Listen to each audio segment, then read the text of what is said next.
Hey everybody, this is Gina Green from EnergyYogaByGina.com. And for the next in our series of relationships, I wanted to cover the topics of relationship stoppers and deal breakers because they're a little bit different. Someone can have a relationship stopper that happens for a week, a month, a decade. And a relationship stopper is something that happens between a couple, or it could be father son, mother daughter. I mean, it can be between two siblings, where something happens where there's like a breach in trust. There's could be resentment that builds, hurt feelings, where the relationship just kind of stops. I mean, you still talk to each other, you still do things, but the relationship isn't moving forward. The trust isn't building, communication starts to break down, intimacy begins to suffer. So those are things like somebody maybe they've lied to you. Could be anything. You lent them money and they didn't pay it back. I mean, it could be all sorts of things that is a relationship stopper. Now, what a deal breaker is, that's when somebody does something and you're done. You're not interested. You're ready to move on. It would be your life would be easier if they didn't hang out with you anymore. So within relationships, like a couple, many times that's an infidelity, could be financial secrets that maybe somebody has. It could be if someone becomes abusive. The three biggies are abuse, addiction, and adultery. The three A's are usually the biggest deal breakers for most people. Which was the case in even in my marriage, that when he started drinking heavily, I was just not interested and I had to leave. I didn't want to talk about it. I didn't need to think about it. It wasn't something I could be convinced out of. I was done. So then I left that relationship. So, what women really need to understand is that for men, their deal breakers often do not change. Um, so, if a man says he doesn't want children, 2 years, 3 years down the road when he loves you more, it may not change. I've had several women who have found themselves single parents because they convinced a man to marry them and purposely let themselves get pregnant, and then soonly found themselves divorced because the man was serious. He didn't want to raise children for whatever reason. I mean, that's their God-given right not to reproduce if they don't want to. Of course, now I do tell men, if you are not interested in having children at all, I mean, not a no way, you're not having them, then you need to take care of things. Whether that's a vasectomy, make that thing wrapped, whatever it takes, because pregnancies do happen.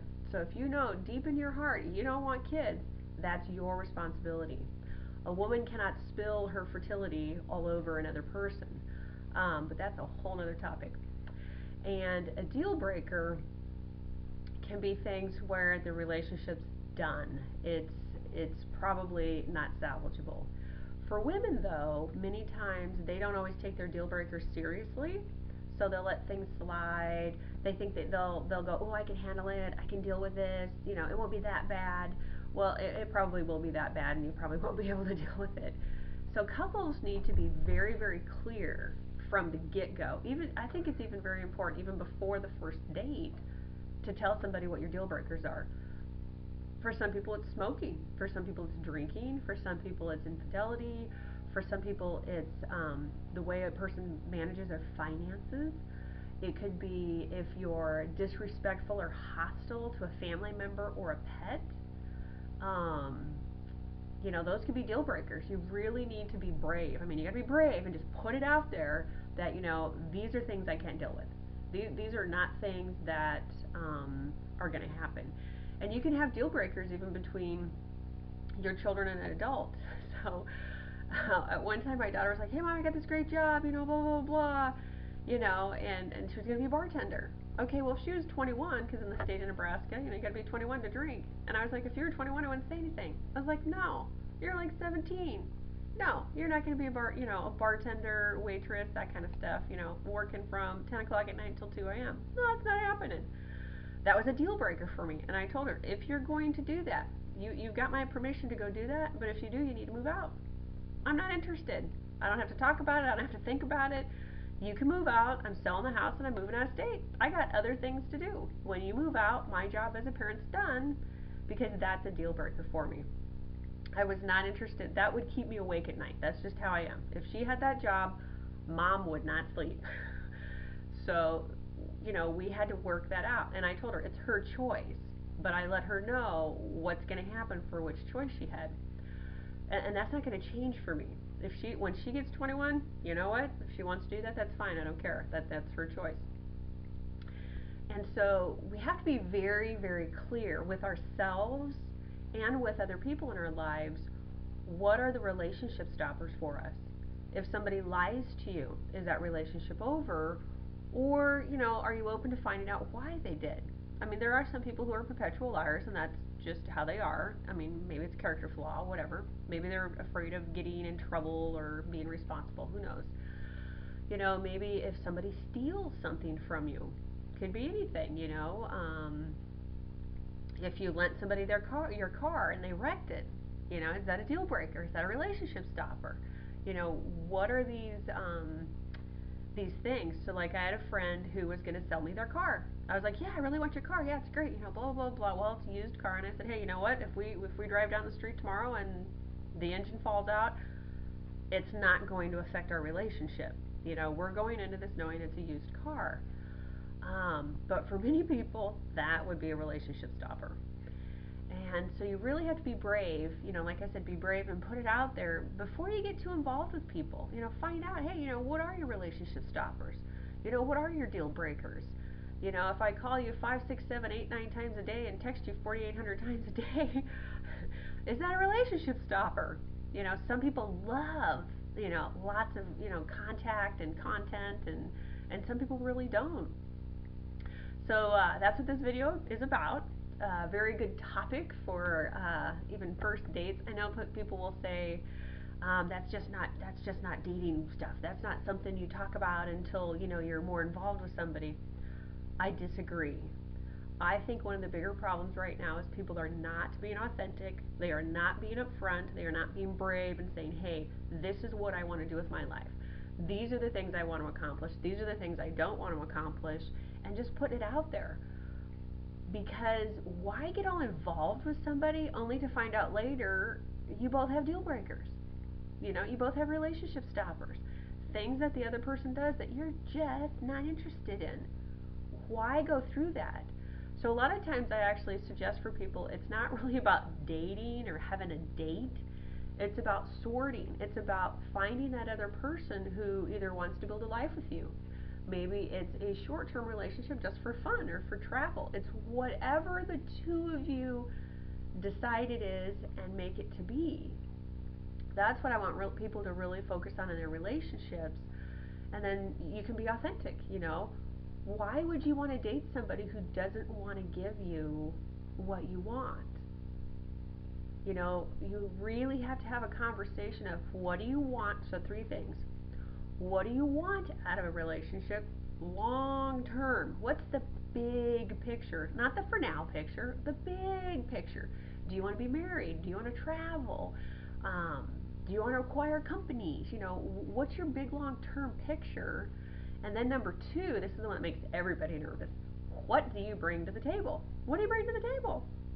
Do you bring money? Do you bring sex? Do you bring kids? Do you bring house? Do you bring house cleaning, cooking, pets? What are you willing to do within that relationship? And then, of course, number 3, what are you not willing to do? And those are your deal breakers. And those are very, very interesting for people because it's different for everybody. You've got to have those conversations. And I think they make great topics for first dates or first few conversations. You know, um, so like one time I went out with this great guy. Great guy. I don't know how I missed it. He was a smoker. And it wasn't until well into the date, we're having fun, laughing, great time, had some great food, and he whips out a cigarette, and I was like, oh my God, I owe you a huge apology. I did not know you were a smoker. I obviously neglected to ask the question, to say it. I'm like, I don't do the smoke thing, and it was brutal. I mean, because we were friends for quite a while, and he even said, oh, I quit smoking, and I'm just like, I can't do it, man, because you might start smoking later, and then I'd have to unload you. I just can't do the smoking. It's too hard on me. It was a deal breaker, not a relationship stopper. It was a deal breaker. So your assignment or experiment, however you want to do it, is to make a list of what do you really want. If time and money wasn't an issue, and you did the sentence, wouldn't it be wonderful if? Write it out. Wouldn't it be wonderful if I could be a stay-at-home mom? Wouldn't it be wonderful if I could be a corporate attorney? Whatever it is, that's what you want to do with your life. And then number two, what are you willing to bring to the table? Many women, if they're not interested in sex, I tell them, don't marry somebody. Unless you know for a fact they're not that interested in it. I've actually had men say, that sex really isn't all that interesting. They want someone to take care of them, to cook and clean and nurture, and that's great. As long as their partner's okay with that. But if you have someone who has a high sex drive, and that's just like, you're just kind of like, it kind of lackluster for you, it's probably not going to be a good thing long term. And then you have to, number three, decide what your deal breakers are. So I had one woman who said, well, if I had a partner who, beat my kids, well, yeah, that'd be a deal breaker for me too. Matter of fact, if you beat my dog, I don't have to think about it. When you come home, the locks will be changed. I don't care if you beat anything in my house. You will come home and the locks will be changed. I don't have to talk about it. I don't have to think about it. I just don't have to. People that are willing to hit animals and kids, they're willing to hit you too. So there's certain things that, it's pretty clear right up front. So anyway, we ran over our 10-minute mark. So relationship stoppers, deal breakers, what do you want out of a relationship? What do you bring to the table?